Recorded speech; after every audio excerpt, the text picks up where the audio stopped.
అనగనగా ఒక నది గట్టున ఒక ఊరు ఉండేది.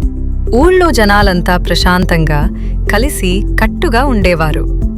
ఆ ఊళ్ళో ఒక గుడి ఉండేది. రోజు గ్రామ ప్రజలు ఆ ఊళ్ళో పూజలు చేసేవారు. గుడిలో పూజారిని ఆదరించేవారు.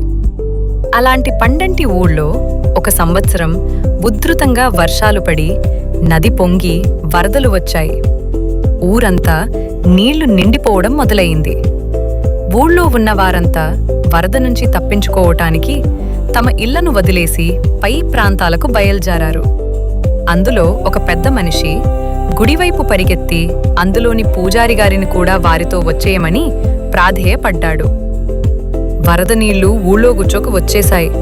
ఇంటి గడపల దాకా నీళ్లున్నాయి. పరిస్థితి ప్రమాదకరంగా ఉంది. మేమందరం ఊరు వదిలి వెళ్ళిపోతున్నాం.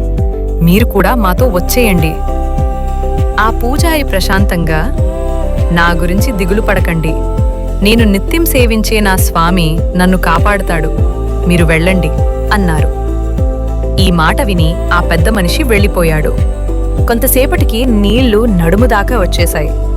పూజారి గారు గుడిగట్టున నుంచుని జపం చేసుకుంటుంటే ఒక గుర్రపు బండిలో పోతున్నవారు కొంతమంది ఆగి పూజారి గారిని కూడా బండి ఎక్కమన్నారు.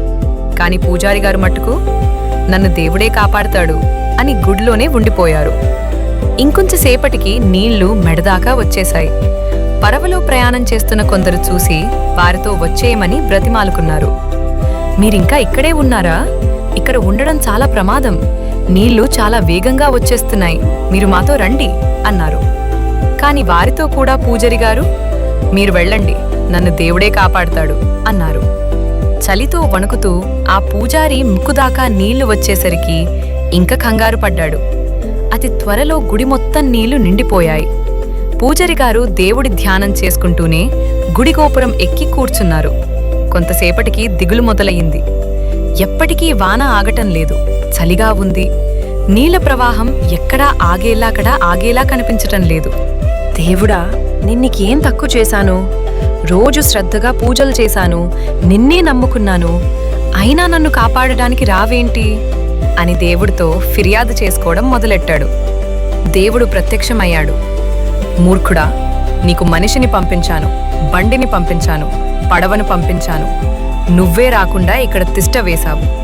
నువ్వు నన్ను గుర్తుపట్టకపోతే అది నా తప్ప అని మందలించి మాయమైపోయాడు. పూజారికి వెంటనే జ్ఞానోదయమైంది. చేసిన పొరపాటు గ్రహించి క్షమాపణ కోరాడు. కొంతసేపటికి మరో పడవలో కొంతమంది కనిపించారు. పూజారి గారు, మీరింకా ఇక్కడే ఉన్నారని తెలిసింది. మాతో రండి, ఇక్కడ ఉండడం మంచిది కాదు అన్నారు. పూజారి గారు మరో మాట మాట్లాడకుండా పడవ ఎక్కి ప్రాణాలను కాపాడుకున్నారు.